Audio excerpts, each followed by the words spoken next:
Hey everyone, welcome to a deep dive into the story of Deborah from the Bible. Oh, yeah, It's such a fascinating story. definitely. We're going to be taking a look at some excerpts from a Bible study lesson that I found that goes into Familiar. all the ins and outs of Deborah's leadership, and Feels good. it was a really crazy time in Israel's history. Right.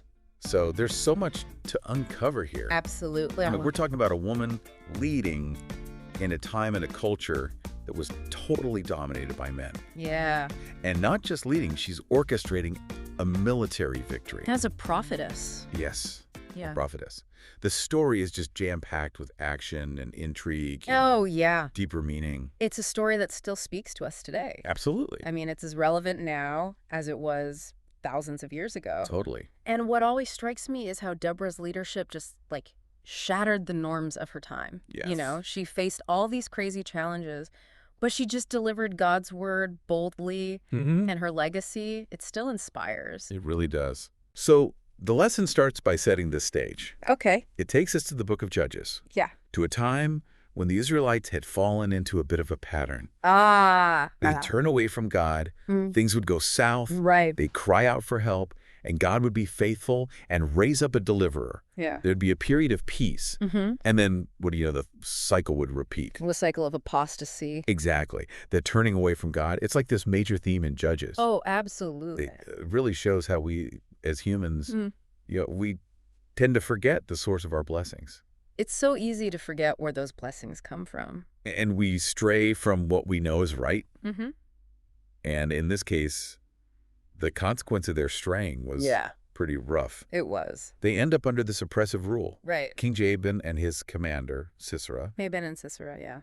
The lesson paints a vivid picture of just how brutal this oppression was. Oh, for sure. It was 20 years. 20 years. 20 years of hardship. There were all these restrictions on the Israelites, especially those living near Hazor. Hazor, Jabin's capital. Yeah, exactly. Right. Can you imagine living under that kind of tyranny for 2 decades? It's hard to even fathom. It's unimaginable. It really is. And to make matters worse, they were up against a formidable enemy. Right.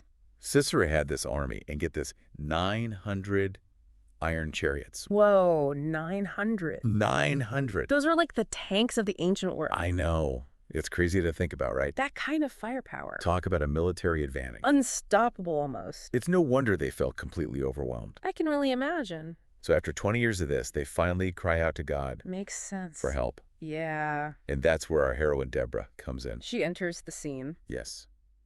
But she's not your average leader, is she? No. No, she's so much more. Multifaceted. Exactly. The lesson introduces her as a woman of many roles, Mm-hmm. prophetess, wife, and a judge. Each role speaks volumes. Yeah, each role speaks to her influence within the community. Absolutely. So let's dive into those roles a little bit. Okay, sounds good. What did it even mean to be a prophetess back then? Well, it meant being a spokesperson for God, Okay. a direct line to the divine. Wow. Deborah had this incredible ability not only to foretell, proclaiming God's message, Right. but also to foretell, Which is, revealing God's plans for the future. wow, that's powerful. Serious spiritual authority. And she was a judge, too. Yes. On top of all that, Incredible. settling disputes, providing guidance, basically leading the community. She was like the go-to person for everything. Pretty much. The lesson even mentions that she held court under a palm tree. Oh, I love that detail. It's so vivid, right? It's like you can picture her there. It makes her leadership seem so approachable. Down to earth. Yeah, like a wise woman offering counsel in the shade. I love that image. It's beautiful. But it also makes you think, right? Of course. A woman, a leader, a judge. In that time period, I mean, that had to be unheard of. it was extraordinary. It really was. It really defied all the cultural This norms. speaks volumes about her character, her authority. It shows God can work through anyone, Absolutely. regardless of what society says. So picture this, Okay. Deborah. She's under her palm tree, holding court, Right. and she receives a message from God. Whoa. A direct message. Okay. God tells her it's time Time for to it. deliver Israel from Jabin. Ah. He instructs her to summon Barak, Yeah. a military leader, Yeah. to Mount Tabor, Okay. a strategically important location. Why Mount Tabor? Well, Mount Tabor was this prominent mountain. Ah. Easy to find, hard to attack. The perfect place to gather an army. Exactly. Makes sense. God's plan was to draw Sisera and his forces to the Kishon River. Setting the stage for a battle. Right. Gotcha. So Deborah calls for Barak. Okay. She lays out God's plan. Does Barak jump into action? What happens? He doesn't exactly jump at the chance. No, the lesson describes Barak hesitating. Hesitating. Why? I mean, God's given him a plan. You'd think that would be enough, right? Yeah. But Barak tells Deborah, if you go with me, I'll go. But if you don't go with me, I won't go. Wow, that's interesting. Remember, this is a culture where women just didn't go to war. Right, it was completely unheard of. Exactly. His request was totally out of the ordinary. It really makes you think about why he insisted on her being there. It does, doesn't it? What do you think it says about Barak's character? Well, I think it speaks to how ingrained those cultural norms were. Even for a military leader? Even for someone like Barak. Wow. But I also think it points to the immense trust he placed in Deborah's spiritual authority. That makes sense. He recognized that her connection to God was crucial for their victory. Like he needed that spiritual backing to feel confident. Exactly. So does Deborah agree to go with him? She does. Okay. But not without adding a little twist to the story. Ooh, what kind of twist? She delivers a prophecy. A prophecy. She tells Barak, the Lord shall sell Sisera into the hand of a woman. Whoa. Okay, that changes things. Right. It sets the stage for a pretty dramatic turn of events. And totally flips the script on those traditional gender roles we were just talking about. Exactly. It's like Deborah saying, don't underestimate the power of women. All right, so they gather their army, 10,000 men from Naphtali and Zebulun. 10,000 men. And they head up Mount Tabor. Ready to face those 900 iron chariots. It's like a David and Goliath situation. Except maybe even more daunting. And, you know, Sisera's not just going to sit back and wait. Right. When he hears about this army gathering, he's got to act. So what does he do? He rounds up his forces, all 900 chariots, plus his foot soldiers and horsemen. All his might. He marches them toward the Kishon River, totally confident in his superior strength. It sounds like we're headed for an epic showdown. Oh, it is. The tension is palpable. I'm on the edge of my seat already. What happens next? Well, picture this. You've got these heavy chariots. Okay. The pride of Sisera's army, Right. thundering across the plain. Yeah. But then, suddenly, the skies open up. Oh. And, I mean, a torrential downpour. The rainstorm. A massive rainstorm that changes everything. How so? The ground turns to mud, you know? Oh, yeah. The Kishon River starts to overflow. And those once mighty chariots, they're bogged down, totally stuck in the mud. Wow. What a turn of events. It's like God literally used the weather to give the Israelites an edge. Talk about divine intervention. It's a complete rout. So the Israelites win. Oh, yeah. Barak and his men chase Sisera's forces all the way back to Harosheth, Oh. wiping out the entire army. That's incredible. What a victory. A victory that could only be attributed to God's power. Totally. So, amidst all this chaos, Yeah. what about Sisera? Right. What happens to him? Does he go down with his army? Yo. He escapes. He makes a run for it. He abandons his chariot, flees on foot, He must have been desperate. desperate to escape the carnage. So where does he go?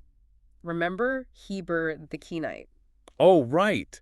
The descendant of Moses' brother-in-law. Yep, the one who had settled in the region. And made peace with King Jabin, right? Exactly. It's kind of ironic, isn't it? Oh, yeah. A group with ties to Israel's history allied with their oppressor. Well, that irony comes full circle in this moment. How so? Sisera, in his desperation, seeks refuge in Heber's tent. He goes to the enemy for safety. It seems counterintuitive, but he figures that since Heber was on good terms with Jabin... He'd be safe. Exactly. So he stumbles into Heber's tent, hoping to find sanctuary. Except it's not Heber he finds there. Oh.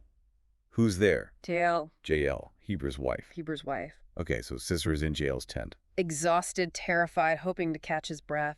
What does Jael do? She does something pretty remarkable. What? Does she turn him away? No, she actually welcomes him in. Welcomes him. The enemy. She offers him the traditional hospitality of her culture. Wow, that's surprising. She gives him milk to drink, Okay. covers him with a blanket. She's treating him with kindness. She's lulling him into a false sense of security. I see where this is going. And as Sisera drifts off to sleep, Yeah. Jael takes action. What does she do? She grabs a tent peg and a hammer, A tent peg? ordinary household objects, Okay. and she drives the peg straight through Sisera's temple. Whoa. She kills him. Instantly. That's intense. It's like a scene straight out of a movie. It's a shocking turn of events. It really makes you question the complexities of morality, especially during wartime. It's a topic that's been debated for centuries. I can imagine. Some see Jael as a hero, Like her. someone who played a crucial role in delivering Israel.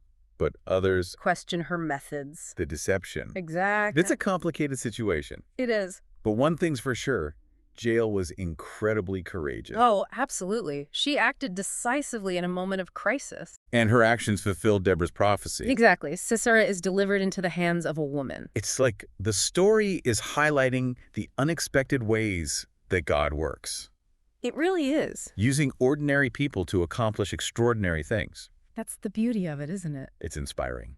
We might not all be called to be prophets or military leaders. But each of us, Has the potential to be an instrument in God's hands. that's a powerful thought. It is.